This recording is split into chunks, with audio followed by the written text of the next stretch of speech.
Hello everyone. आज के इस रिवीजन लेक्चर के वीडियो में हम देखेंगे एक सैम्पल प्रोग्राम जिसमें हमने जो थ्योरी में डिस्क्राइब किया है जावा के वेरिएबल्स एंड डेटा टाइप्स। तो एक सिंपल प्रोग्राम देखेंगे जिसमें हम प्रोग्राम के थ्रू समझेंगे कि जावा वेरिएबल्स कैसे यूज़ होता है, जावा वेरिएबल्स क्या है और उसके अलग अलग डेटा टाइप्स हम कैसे यूज़ करते हैं।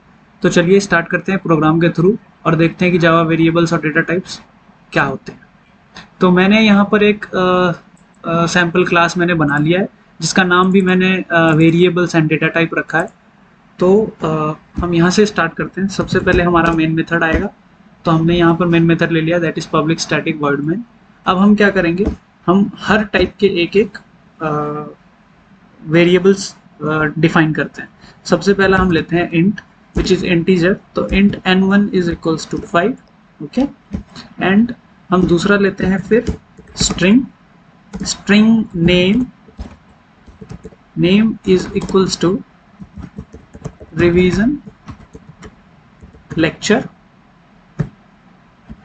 एंड दो डेटा टाइप हो गए। तीसरा हम लेते हैं float, float f is equals to, ये जो मैं नाम ले रहा हूँ n1 या फिर नेम या फिर f, that is called the identifier. और इसको आप अपने हिसाब से जो आपके समझ में ज़्यादा यूज में हो, यूजफुल हो, आप कुछ भी नाम रख सकते हो आपके हिसाब से। मैं अभी जस्ट सैम्पल के लिए ये नाम ले रहा हूँ, फ्लोट का f ले रहा हूँ, देन स्ट्रिंग का नेम में ले रहा हूँ और इंट का n1 ले रहा हूँ।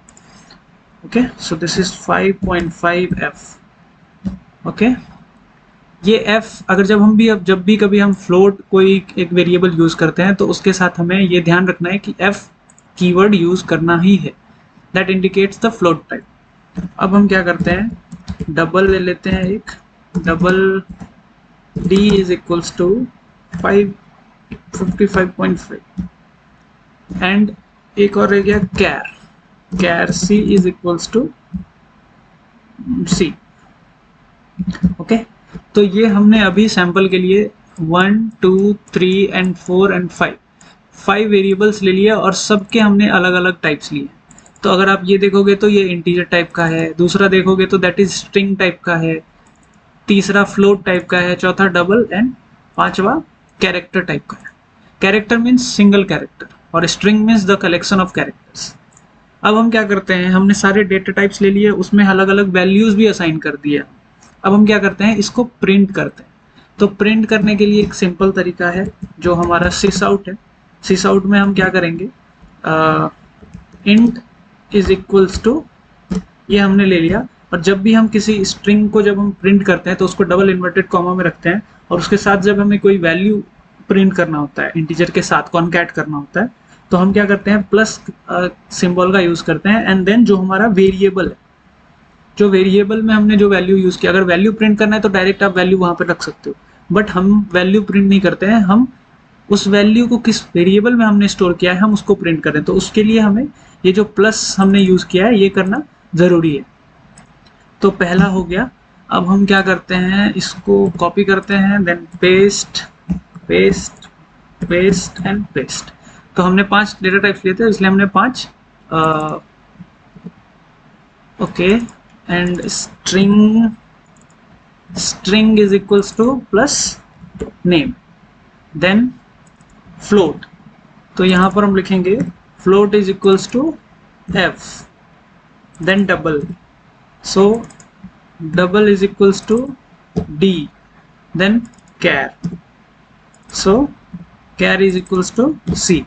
ओके, तो ये हमने यहाँ पे प्रिंट कर दिया। अब आप अगर देखोगे तो यहाँ जो वार्निंग साइंस आ रहे थे, ओके, मैं आपको दिखाता हूँ। अगर यहाँ पे मैं ऐसे रखूँ, यहाँ पे c के बदले n1 ही रखूँ, तो अगर आप c के सामने देखोगे तो यहाँ पे वार्निंग साइन दिख रहा है कि ये c हमने डिफाइन तो किया है अपने प्रोग्राम में, बट कहीं यूज नहीं कर रहे हैं। ये हमें बताता है कि हम कहीं यूज नहीं कर रहे हैं। तो ये मेमोरी मैनेजमेंट का एक बहुत अच्छा खास पार्ट है जो हमें डिस्क्राइब करके देता है, डिफाइन करके देता है कि तुमने मेमोरी कंजम्पशन तो किया है, तुमने यूज तो किया है, बट तुमने उसको कहीं प्रोग्राम में यूज नहीं किया है, तो तुमने सिर्फ मेमोरी यूज करके रखा है।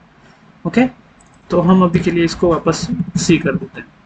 इस चीज को, मेमोरी मैनेजमेंट को हम आगे के लेक्चर्स में देखेंगे।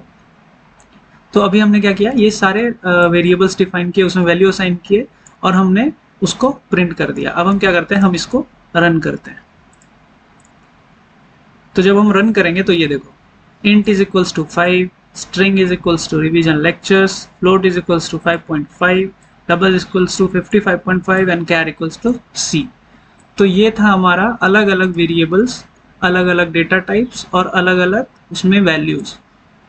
तो आई होप कि इससे आपको वेरिएबल्स और उसके अलग अलग डेटा टाइप्स का कॉन्सेप्ट हम कैसे यूज़ करते हैं वो क्लियर हो गया हो।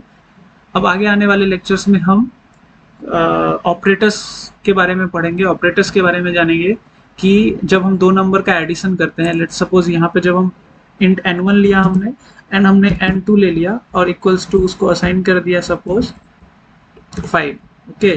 तो जब हम यहाँ पर अगर सपोज हमें दो नंबर का एडिशन करना है तो उसके लिए प्लस ऑपरेटर है, सब्सट्रैक्शन करना है तो माइनस है, मल्टीप्लिकेशन, तो उसी तरह से अलग अलग लॉजिकल ऑपरेटर्स है।